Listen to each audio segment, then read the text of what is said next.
अपने आप में बहुत सारे सवालों को जन्म देता है। इसीलिए एक बार फिर से शलमणि जी आपके ही पास आते हुए, कांग्रेस और समाजवादी पार्टी या बाकी विपक्षी दल क्या कह रहे हैं उसको छोड़ दीजिए, आप खुद आपके ही जो सहयोगी हैं, आप सुन रहे थे केसी त्यागी साहब को, वरुण गांधी, मैं आ रही हूं आपके पास रागिनी जी, एक बार शलमणि त्रिपाठी जी की बात हो जाए। खुद आपके ही वरुण गांधी जो कि सांसद है, उनकी ओर से कहा जा रहा है कि आत्मा को विचलित कर देने वाला ये वीडियो है और अब तक किसी की भी गिरफ्तारी इस पूरे मामले में नहीं हुई है। क्या कर रही है आपकी पुलिस और प्रशासन वहां पर?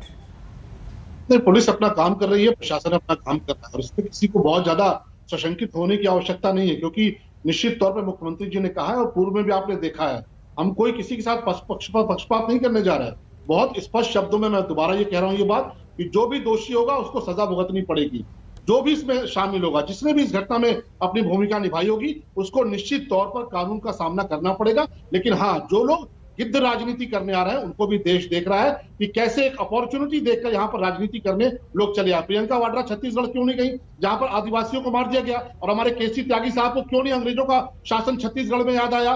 प्रियंका गांधी पंजाब में क्यों नहीं गई? पंजाब में जो कुछ हो रहा है, महाराष्ट्र में किस तरह की स्थिति है, वहां पे पाल घर में साधु मारे गए, क्यों नहीं प्रियंका वाड्रा राहुल गांधी चले गए? और कितने संवेदनशील है ये तो हाथरस आते वक्त इनके दिखाई दे गया था कि हाथरस में जब ये आ रहे थे तो दोनों गाड़ी के अंदर बैठ के किस तरह ठहाके लगा रहे थे। इस बार जब यहाँ पर आए हैं तब भी पूरा का पूरा इवेंट मैनेजमेंट किस तरह हुआ है ये आपने देखा कि एक तरफ झाड़ू लगाया जा रहा है, एक तरफ वीडियो जारी किया जा रहा है। अगर आप में नैतिक साहस है तो जाइए छत्तीसगढ़ में, जो आदिवासी बच्चे मारे गए, जिन पर आपकी पुलिस ने कत्लेआम किया है, नरसंहार किया है, और आप बयानों की बात करते हैं। बयान तो इस देश में एक प्रधानमंत्री ने दिया था कि जब बड़ा पेड़ गिरता है तो धरती हिलती है। उस बयान के लिए माफी मांगिए, उस बयान पे आपको अरे अभी तो वर्तमान में रहेगा जो वीडियो सामने है शलमणि त्रिपाठी जी, ठीक है, लेकिन केसी त्यागी साहब को लेकर भी आपने सवाल पूछे। रागिनी, मैं फौरन आपके पास आऊंगी। त्यागी साहब वो कह रहे हैं कि छत्तीसगढ़ की, राजस्थान की, पंजाब की घटनाओं को देखने के बाद त्यागी साहब के मन में ब्रिटिश काल की याद क्यों नहीं आती? मैं फौरन इसके बाद तुरंत रागिनी आपके पास आऊंगी।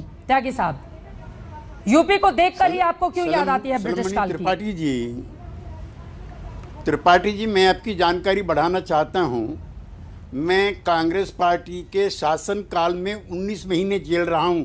आपका मुझे पता नहीं उस समय आप कहां थे, और 22 बार कांग्रेस पार्टी के शासन काल में जेल रहा हूं, इसलिए मुझे उनके साथ मत मिलाइए। मैं चौधरी चरण सिंह, देवीलाल और महेंद्र सिंह टिकैत के साथ कांग्रेस पार्टी के शासन काल में जेल रहा हूं। मैं तो आपको मित्रवत सुझाव दे रहा हूं कैसे आपके मंत्री के बयान से मोदी जी की भी और योगी जी की भी फज्जत करने का काम हमारे मित्र लोग कर रहे हैं। अगर उन्होंने इस तरह के बयान ना दिए होते, मैं भी 50 साल से पॉलिटिक्स में हूँ, मैं राज्यसभा में रह चुका हूँ, लोकसभा में रह चुका हूँ, ये भाषा किसी जनप्रतिनिधि की नहीं है। I feel shame on it. अगर वो आपकी पार्टी का एमपी है, आप पूछिए, ये मवालियों की भाषा है। आप तो किसानों को मवाली कहते हो ना, ये मोदी जी की भाषा नहीं है, ये योगी जी की भाषा नहीं है, और ये अटल बिहारी वाजपेयी मेरे नेता की भाषा तो बिल्कुल भी नहीं है। आप उससे जवाब मांगिए। मैं कांग्रेस पार्टी का पक्ष नहीं ले रहा हूँ, चुनाव का वक्त है, वो तो आएंगे, लेकिन आप उनको ऐसा मौका क्यों प्रदान कर रहे हो?